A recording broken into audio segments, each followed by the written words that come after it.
يا رسول الله يا حبيب الله يا رسول الله يا حبيب الله يا نبي. بسم الله الرحمن الرحيم. الحمد لله والصلاة والسلام على رسول الله. اما بعد. از جابر رضی الله عنه روایت است که پیامبر خدا صلی الله علیه و سلم فرمودند: از ظلم بپرهیزید، زیرا ظلم و ستم در روز قیامت تاریکی است. و از شح یعنی حرص مال و بخیلی بر آن نیز بپرهیزید، زیرا حرص مال و بخیلی بر آن امتهای پیش از شما را هلاک کرد و آنها را وادار به آن کرد که خون یکدیگر را بریزند و حرامها را حلال بدانند. روایت مسلم. معنی ظلم چیزی را در غیر موضع خاصش گذاشتن است، یا با کم کردن یا با زیاد کردن در آن، یا با گذراندن از وقت یا مکانش. ظلم بر دو نوع است. یکی ظلم کردن در حقوق خداوند متعال، مثل اینکه چیزی یا کسی را به خداوند شریک قرار داده شود که این بزرگترین ظلم است. زیرا در روایت مسلم آمده که وقتی پیامبر خدا صلی الله علیه و سلم را پرسیدند که کدام گناه بزرگتر است، در جواب فرمودند اینکه به خداوند چیزی یا کسی را شریک قرار دهی در حالی که او تو را خلق کرده است. و دیگر ظلم در حقوق بندگان خدا، و این در دایره سه چیز است، چطوری که در یک حدیث متفق علیه پیامبر خدا صلی الله علیه و سلم آن را بیان فرموده اند.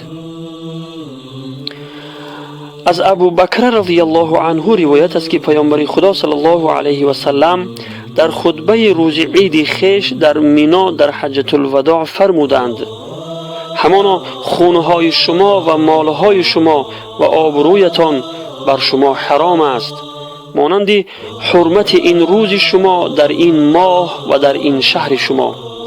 آیا آنچه را که به تبلیغ آن مأمور شده بودم رساندم؟ حدیث متفق علیه. یعنی ظلم در نفس یعنی خونها، ظلم در مالها و ظلم در آبروی دیگران. ظلم در خونها این است که دیگری را زخمی یا به قتل رسانی یا مانند اینها.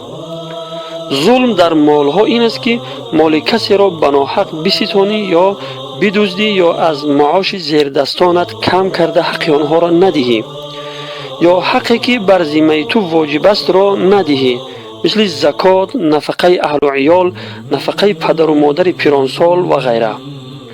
اما ظلم در آبروی دیگران این است که با زن و دختران مردم زنا کنی یا آنها را تهمت به زنا کنی، یا چطور امروزها میبینیم کارهای پنهانی دیگران را نواربرداری کرده در معرض تماشای دیگران گذاری و آبروی آنها را بریزانیم، یا به مثل این کارها که سببگار ریختن آبروی دیگران شود. همه این گونه کارها ظلم به شمار می رود و همه انواع ظلم ها حرام بوده در آیات و احادیث بیشمار مذمت و تنقید شده و برای ظالمان و ستمگران وعیدهای سخت وارد شده است. در بین این نوع ظلم ها ریزاندن آبروی دیگران خیلی در اوج است. شبکه های اجتماعی و نیز تلفن های موبیلی ریزاندن آبروی دیگران را برای بعضی نفرانی که در آبروی دیگران چنگ میزنند و پروایی ندارند خیلی آسان کرده است.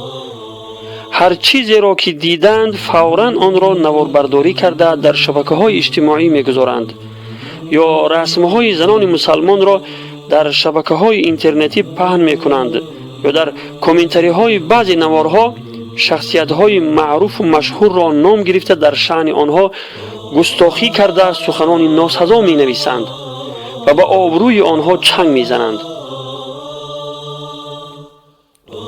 این گونه مردم خود را هدایت یافته می پندارند، ولی بیخبر از آنند که گناه ریزاندن خون مسلمان را به دوش می گیرند، چون که در این حدیث پیامبر خدا صلی الله علیه و سلم ریزاندن آبروی مسلمان را در برابر ریزاندن خونش قرار داده است. خداوند همه ما را از مرتکب شدن ظلم و ستم بر دیگران و ریزاندن آبروی دیگران حفاظت فرماید. آمین یا رب العالمین.